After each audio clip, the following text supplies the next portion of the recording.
бие амархан, сүрэг тарган, сайхан намаржиж байна уу?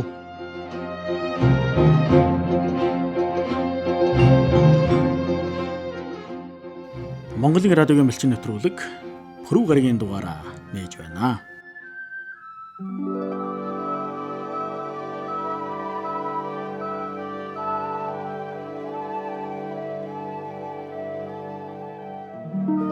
Монгол малын удмын сангийн тухай ярьж байгаа цовруул нэвтрүүлгийнхээ энэ удаагийн дугаараар бид Монгол тэмээний удам өгшил үржил чанарын тухай ярих гэсэн юм аа.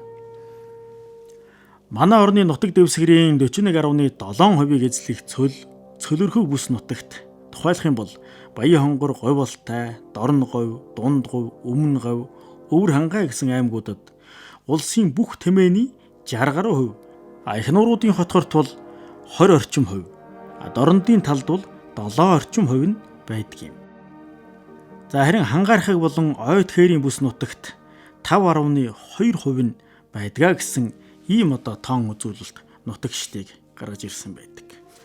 Ер нь бол Монгол тэмээ 1950-ад оноос хойш тоо толгой нь эрс цөөрсөн. Сүүлийн жилүүдэд бол тоо толгойг нэмэгдүүлэх, Монгол тэмээгийн хайрлан хамгаалах тухай олон талын ажил үйлсийг бол хийж байгаа. За энэ тухай Мал аж ахуйн эрдэм шинжилгээний хүрээлэнгийн Ахмад Эрдэмтэн Балданга дараах тайлбарыг бидэнд өгсөн юм аа. Тэгэхээр тэмээ одоо дэлхийн нийтэд бол бас хурдж байгаа ген бонд нэг байгаа. Тэр 61 оноос хойш баг 3 дахин тоотлого нарагдсан гэж. Өөрөг хурдж байгаа одоо ген бондод орчод байгаа юм л да. Тэгээ энд бол одоо хоёр өхөө тэмээ чинь гол нь бол энэ хятад, Монгол, Казахстанд хэд байдаг. Ингээд энэ гол тэр мэдэн дээр бичиж байгаа нь бол хятад, Монгол улсын тэмээ илүү их хорогдсон байгаа. 2010 онд эмгэнэлтэд хорогдсон гэж. Тэр нь бол нөгөө байгаль цагуурын хүндрэл болсон. Тий.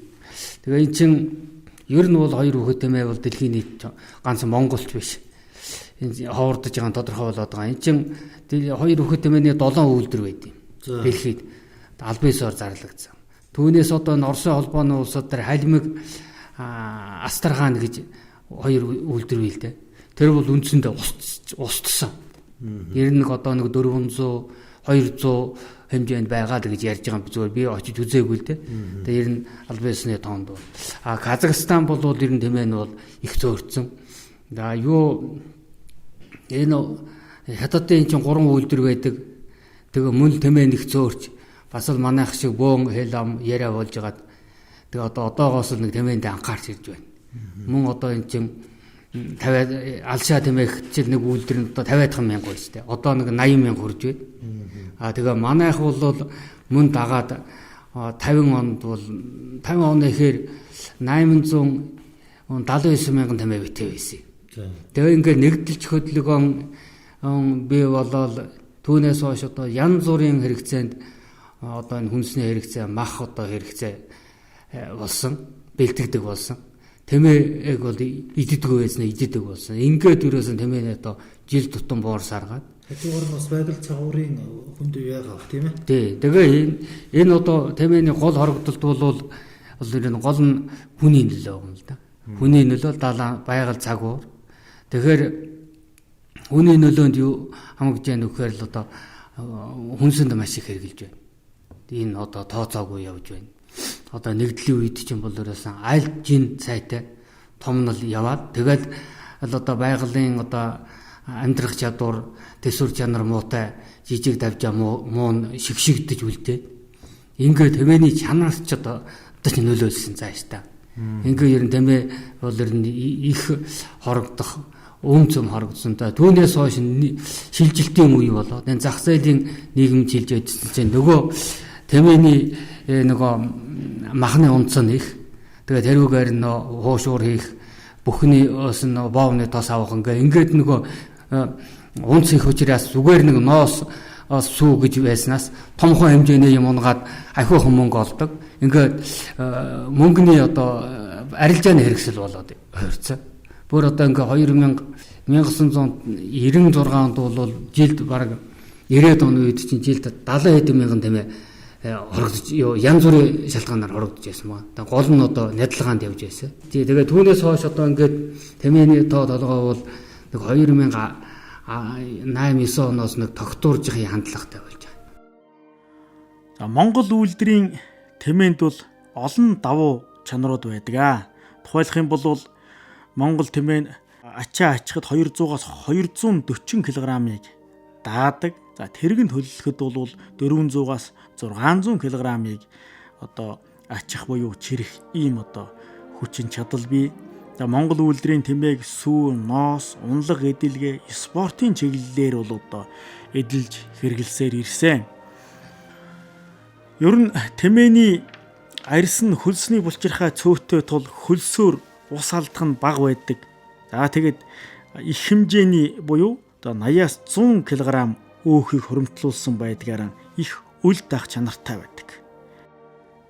За тиймээс одоогоор Монголд тэмээний нутагш чадвар, за тэгээд тэмээний тоо толгойг өсгөх бодлого хэдий хэр хэрэгжиж байгаа тухай Эрдэмтэн Балдангийн яриаг одоо үргэлжлүүлэн сонсцгоё. Ер нь бол дэлхийн дахинд энэ хятад манай хоёр ч юм бол тэмээг албан ёсоор зарлаагүй байсан. Тэгээ 1990 онд хятад 3 тэмээний үйлдвэрийг албан ёсоор зарлаад түүнийг дагаад манайх бас Монгол тэмээ гэдэг үйлдвэр болгож зарлалцсан. Монгол тэмээ үйлдвэр болгоо Монгол малыг бүгдийг үйлдвэр болгож хаяад тэгээ тэн дээр яасан гэхээр тэр тогтоолдон галбын говийн улаан ханы эцсийн хөрөв хоёрыг бол омогоор байхаар тэгээ заацсан. Одоо тэр хэвээр явж байгаа. Түүний сүүлд 2006 онд энэ Говьалтай аймгийн Төвөрөг тунгалагын хос зогдох тэмээ гэж. Тэгээ тэр тэмээ үржилийн хэсгээр баталгаажсан. Ингээд 3 омог хвчлийн тэмээ байна. Гэхдээ энэ бол хоорондоо одоо фенотип морфологи шинжээ гадаад шинжээр бол ялгаатай. Тэгээ тэр үнийг дагаад үржилийн ажлын одоо жиглэл арга зүй бол бас арай дотроо ялгаатай байдیں۔ Одоо бид нар чинь олон жил хийсэн судалгаагаар нэг ийм зүй тогтол ажиглагдсан л да. Тэр нь юу гэхээр энэ манай улсын тэмээний одоо энэ гадаад шинжийн хувьсэл өөрчлөлт нь уртрагийн дагуу тийм хувьсэлж өөрчлөгдөж байгаа тийм юм одоо нэг зүй тогтол байгаа юм гэж одоо ингээд судалгаагаар гараад ирсэн.